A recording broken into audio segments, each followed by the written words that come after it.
Então, com o bispo B8, nós temos torre B8, bispo C4 pressionando na diagonal perigosa, bispo E8 antecipando essa defesa da casa F7, que é débil, torre F1, as brancas agora têm um plano claro, as pretas vão ter que ter muito cuidado em relação à sua defesa, certo? Então, nós estamos em uma posição de equilíbrio dinâmico das forças, mas as brancas têm um plano mais claro, que é a pressão sobre F7, o avanço do peão e possíveis ataques ao rei preto.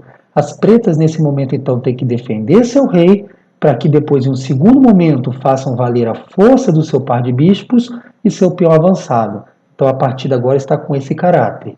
A vantagem material das brancas, diante de um potencial, considerando o par de bispos e o peão avançado. Bispo G5, colocando o bispo em uma boa diagonal, uma posição bem interessante.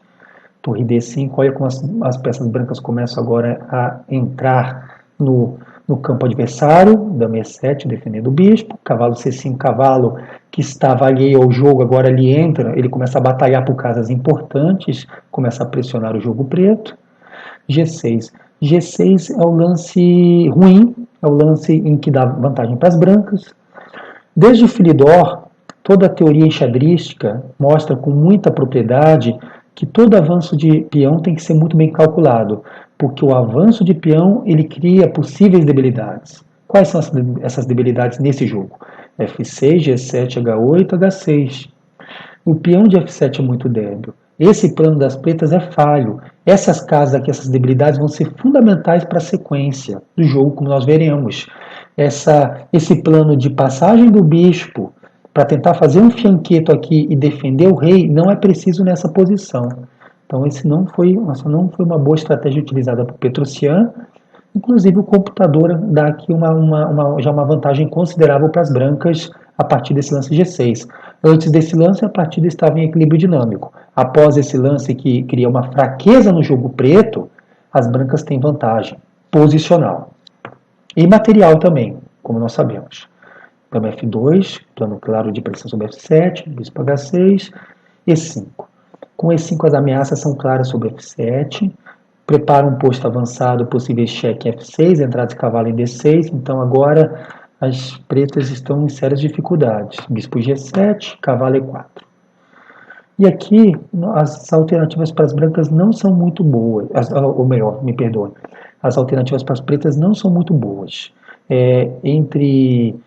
Se joga um lance passivo, um lance qualquer, elas estão tomando cavalo D6, pressionando F7, ou cavalo F6 cheque, em que tem bispo por cavalo, peão por, e a casa G7 é bem fraca, possíveis entradas de dama em dama H4, dama H6, dama possível checkmate em G7. Então aqui as ameaças são grandes, inclusive a alternativa de bispo E5 parece ser a melhor, mas bispo E5 tem uma cravada indireta, que é torre E1, então agora se as pretas, por exemplo, tiram o seu bispo aqui, elas encontram sérias dificuldades na posição diante da cravada sobre a rainha.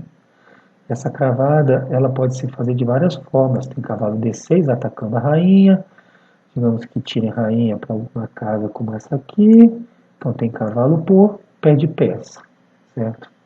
Se as pretas jogam, por exemplo, dama D7, da mesma forma tem cavalo por e também perdem peça. Posição muito delicada aqui das pretas, jogam bispo E5. Com o bispo E5, torre E1, ela sai da cravada, que não é um lance bom também, um lance também ruim. Eu achei muito interessante, rei G7, cavalo D6, e aqui as pretas sacrificam a rainha. Rainha por torre e cavalo, jogam bispo D6, torre por D6, certo? Bispo E6, bispo D6, bispo, aí torre por E7, melhor dizendo, me perdoem, bispo E7, torre D1, já retirando a torre, protegendo o avanço do peão e pressionando a bateria de peças para pressionar F7, bispo F6, torre F1, cavalo D7, G4, ameaçando agora o bispo, torre C8, bispo B5. Aqui o jogo está perdido. As pretas jogam, por exemplo, H6, precavendo avanço. Bispo por, dama ganha peça, rei sai, dama cheque. Mas além desses lances, o que eu achei muito interessante aqui era o F6. Rei G7, cavalo D6, F6. F6, as pretas têm um lance fortíssimo que é o dama C5. Contra o dama C5, a ameaça de cheque ganha rainha é muito forte. É muito forte. Entende? E se as pretas, por exemplo, optam por rei H8 saindo, toma um cavalo F7. Cavalo F7. Mais adiante é um lance bem perigoso. Porque tem, por exemplo, torre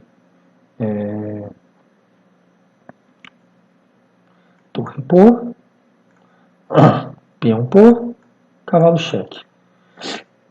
Aí são obrigados a jogar dama por, bispo por, rei por, dama por cheque, rei sai, dama captura torre. Estão perdidas aqui. E contra a dama C5, se jogam, as alternativas são muito, muito difíceis. Aqui o dama C5 é decisivo. O rei preto não tem casa para jogar, se joga rei H6, por exemplo, que é um lance bizarro, medonho, também perdem rainha com o cavalo cheque. O rei está em uma posição muito perigosa e ele não tem boas casas. Então aqui a partida está decidida com dama C5. Mas o que foi jogado foi bispo D6, torre E7, bispo E7, torre volta, bispo aqui, e aí as pretas estão perdidas. Então nós vimos que as pretas, embora tenham feito sacrifício posicional adequado, elas não conseguiram jogar a sequência do jogo de modo adequado, de tal forma em que elas fariam com que essa vantagem, essa suposta vantagem posicional se materializasse, enquanto que as brancas tinham a vantagem material e organizaram as peças de tal forma que combateram o par de bispos pretos e venceram a partida. Obrigado, um grande abraço, até o próximo vídeo.